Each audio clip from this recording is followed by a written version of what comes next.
The beauty of the harvest.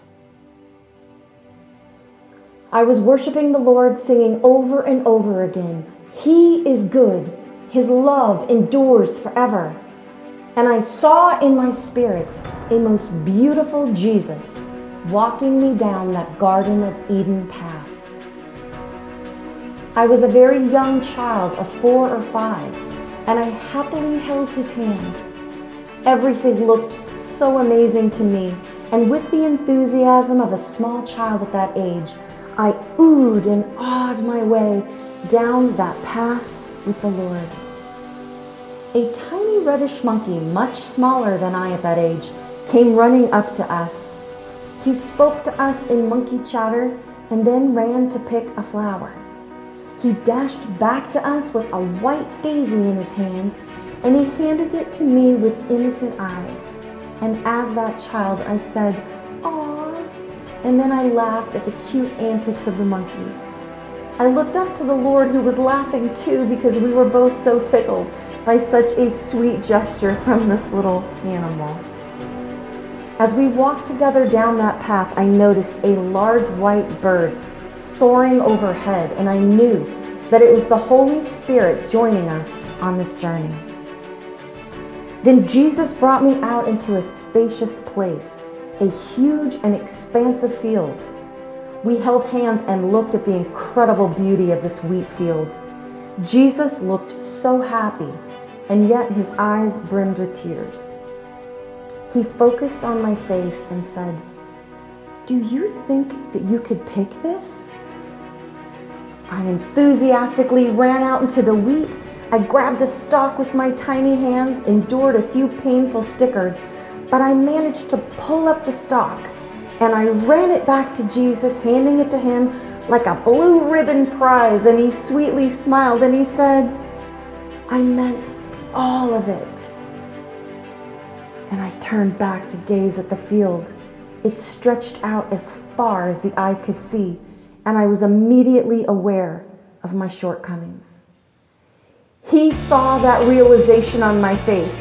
He took my hand and he turned me around to see a huge, massive combine. He helped me climb into the combine and he sat behind the wheel. I perched sheepishly beside him, trying to peer over the dashboard at the expansive field. He cranked the motor and we began to trek across the endless field.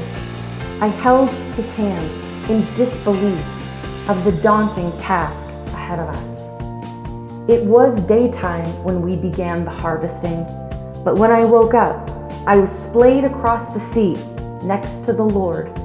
I rubbed my eyes to discover that it was the 11th hour, and the Lord was plowing away through the night watch with tiny me by his side. At dawn, he pulled the combine over, and we carefully climbed out.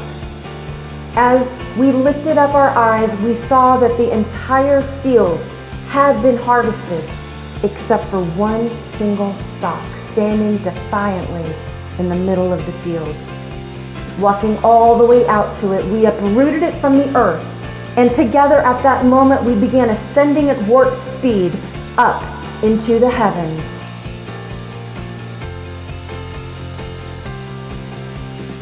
The Bible attributes the wheat harvest to those people on the earth who will be raised with Jesus upon his return. Jesus told his disciples in Matthew 9, "The harvest is plenty, but the workers are few. Therefore ask the Lord of the harvest to send out workers into his harvest field." Do you see them? Do you see the harvest in front of you? Will you go into the field with Jesus, work beside him to glean the harvest even through personal difficulties, loss, sleeplessness, and the dark night of the soul? Remember, it is Jesus who resurrects his bride, the church. But the Great Commission, that is ours to fulfill through the power of the Holy Spirit. And so, I reach out my hand to you and I ask, in the words of Jesus, will you go out and make disciples of all nations, baptizing them in the name of the Father and the Son and of the Holy Spirit? And will you teach them to obey everything I have commanded you to do? For surely I will be with you always, even until the very end of the age.